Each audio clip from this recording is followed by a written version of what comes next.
Değerli Bilgi Motor takipçileri, selamünaleyküm. Bir pazartesi sabahından hepinize selamlar, saygılar. Bugün arkadaşlar neyimiz var? İl dışından gelen, Mardin Mazdağ'dan gelen Cebrail abimizin bir tane 170'i var. Tamire geldi. Bu nereden? Şöyle göstereyim. Hakan Cingöz, İskenderun Hatay'dan geldi bu makinamızda. 236'mız bu da. 120 mi? Gerçi hepsi aynı da. Şöyle bir alalım. Evet. 236 karbüratör genel kronik arızası için geldi. Buna da karbüratör uygulaması yapılacak. Tekrar bu tarafta Sadık bir tane daha 236 sökeği. Bu makinamızda Cemil Korkmaz adına gelmiş. Nereden geldi? Arkadaşlar bu Cemil Korkmaz, bu da İskenderun Hatay'dan gelmiş. İkisi de bağımsız mı yolladı acaba birbirinden? Bu nereden? Bu da Hakan Cingöz, o Cemil o Korkmaz. Neyse, ikisi farklı kişilermiş. Bu İskenderun Hatay'dan geldi arkadaşlar. O da İskenderun Hatay'dan gelmiş. Şimdi bu makinelerimize karbüratör uygulaması yapacağız. Gördüğünüz bu orijinal karbüratörde 120 ve 236 serilerinde genel bir problem söz konusu zaten. Bunu daha önceki videolarımızı izleyen arkadaşlar mutlaka biliyordur. Bu karbüratör problemini ortadan kaldırmak için bizim bu modellere uyguladığımız adaptöründe vesaire hiçbir değişiklik yapmadan sadece bir kompresör yatağı açarak ekstra yeni bir 3 çıkışlı emzikli karbüratör C3 karbüratör takarak bunun sistemini tek boğaza düşürüyoruz. Üstteki kanal sistemini iptal ediyoruz. Alttan tek yakıt kanalı olarak kullandığımız bu kanalla beraber yeni bir dizayn oluşturuyoruz makineye. Ve bu dizayn arkadaşlar makinede çok güzel ve verimli bir hal alıyor. Bunu ta ki 2019'dan bu yana uygulamaktayız. Türkiye'nin farklı bölgelerine aklınız alabilecek o 81 ilin muhtemelen 81'ine de bu uygulamayı defalarca yaptık ve yapmaya devam ediyoruz. Senelik olarak ortalama saat kaç tane var? 500 var mı? 500 üzerinde mi? En az 500 diyelim arkadaşlar. Ortalama total bir rakam veriyorum size sadece. Senelik olarak ortalama 500 tane makine yapıyoruz. Sadece bu kasalardan 120 ve 236 serisinden. Öyle anlatayım size. Siz de bu şekilde arızalı makinelerinizi bize yollamak için mutlaka adresinizi paylaşabilirsiniz. Yazabilirsiniz bize WhatsApp'tan. Size adres bilgilerini ulaştırırız arkadaşlar. Genel bir problem zaten bu. Çoğu insan bunu biliyordur. Şimdi makineyi uygulamaya koyalım. Ondan sonra da tamirini yaptıktan sonra size bizzat çalışan videosunu da göstereceğim. Haydi bakalım, bismillah, iyi seyirler. Makinamızda şimdi şu üst kaporta yerine aldığımızda şu makinenin orijinal dizayn sistemi. Sadece buraya bir yan sanayi cıvata takmışlar. Aşağısında bir uygulama söz konusu değil makinenin. Bu orijinal karbüratör sistemi makine üzerindeki arkadaşlar. Şimdi biz orijinal karbüratör sistemini makine üzerine alacağız. Yerine yeni bir karbüratör adaptesi yapacağız. Haydi bakalım.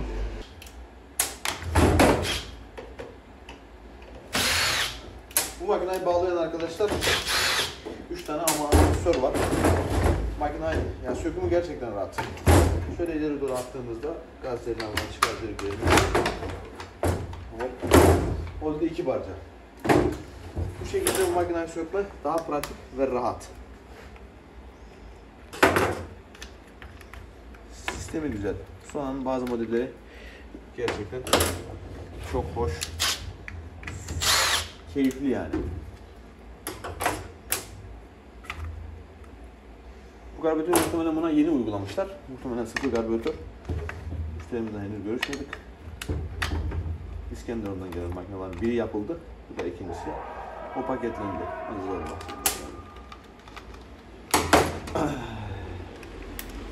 Şimdi bu uygulamanın avantajları ve dezavantajlarından size bahsedeyim.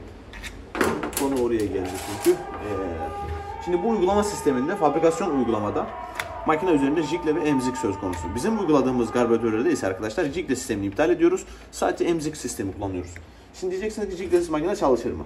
Evet, çalışır. Çünkü emzik makinedeki jikle görevini büyük ölçüde görüyor. Zaten çoğu büyük kasalarda, çoğu büyük makinalarda emzik sistemi söz konusu değil. Çünkü jikle yeterli oluyor. Aynı şekilde de burada da emzik yeterli oluyor bizim işte.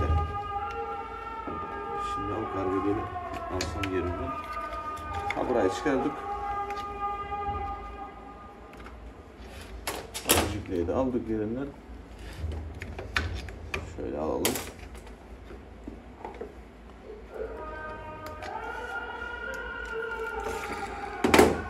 Deponun içinde büyük bir sıkışma oluyor bunlarda özellikle. Bunun için arkadaşlar yeni bir havalandırma buraya koyuyoruz biz. Ekstra olarak bunu yapıyoruz. Arkadaşlar şimdi makineyi buraya kadar söktük. Bu aksamı temizledik. Fakat şurada gördüğünüz işlem, şöyle daha detaylı olarak göstereyim size. Bu şekilde yapıştırma, işte uydurma. Şimdi bak adam bunu yapmış ama komple yapıştırma burası. Buradaki yatağı şimdi temizleyeceğiz. Bu taraf da aynı yapıştırma yaptıydı. Nerede o? Ha bak bu. Bu taraf da aynı yapıştırma. Ya bu ile işçiliklere gerek yok. Böyle işçiliklerden uzak durun ya. Bunlar ama iş. Hani imkansız bir model olur. Yani imkansız derken artık parçası yoktur. Orijinal hordumunu bulamıyorsundur o yatağın. Mecbur bir şey yapman lazım. O zaman tamam derim. Yapılmayacak değil. Bunları yapmıyoruz değil.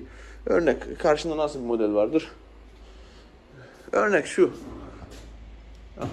Bunun gibi bir Prof 700 vardır karşında diyelim. Yok parçası da Türkiye'de olmadı. Bitti artık. Üretim yok. Hani gene yapıştırma değil de farklı bir hortum takarsın. Orayı uygulayabileceğin. Ustalığını o zaman konuşursun. Ama bu ustalık değil yani. Buraya yapıştırıyor aman. Çek yapıştırın oraya. Ondan sonra al başına böyle. Şimdi burayı temizleyelim. Ondan sonra uygulamamıza devam edeceğiz. Hortum kısımları alındı. Şimdi burada yeni havalandırmayı bağladık. Yatakları temizledik. Yeni hortumlarını çektik. Şuraya da havalandırma hortumunu çektik. Bunu siyah hortumdan yani birinci kalite hortumdan yapıyoruz. Çünkü katlanmaya 0 derecede mahpus veriyor. Burada hazır. Şimdi adaptörüne yeni bir kompresör kanalı açacağız şuradan. Şu karbüratörü üzerine bağlayacağız bu makinenin.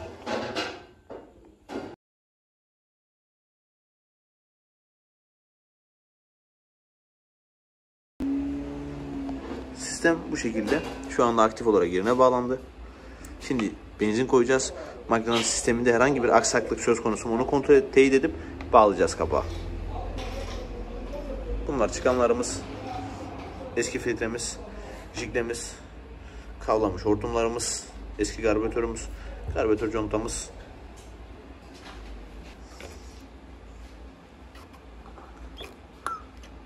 Bu emzikteki benzindi. Şimdi yeni benzini kontrol ediyoruz. Bakın buradan yeni motor geldi. Bir dakika. Niye bu fotoğrafı çekiyorsun? Ne böyle?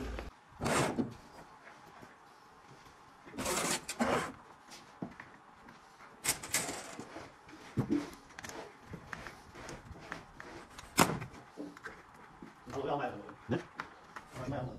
Yok çok mühim değil. Sıfırını istedim.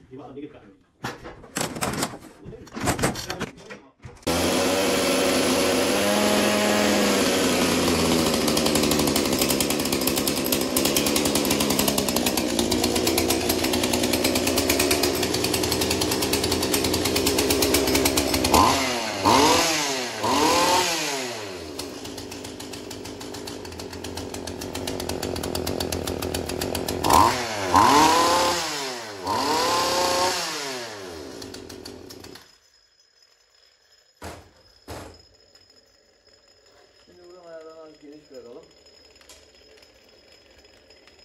Şöyle bir ayarlayalım onu. Sistem bu.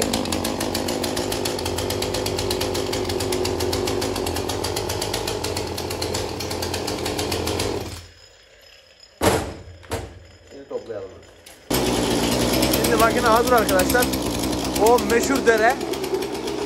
Herkesin o derenin kıyı mı dediği yer. Biraz su çekildi, kış dönemindeyiz ya, suyu karşıya aldık. Bu taraftan çok su akmayın. Su karşıdan akay şimdi.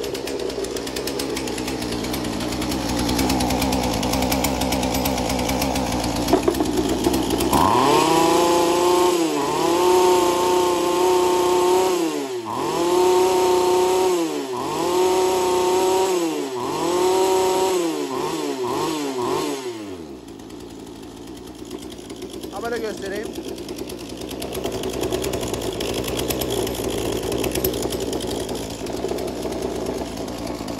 Arkadaşlar zehir bu işte. Bu olay tamamladığımızda karbüratör uygulaması bu şekilde.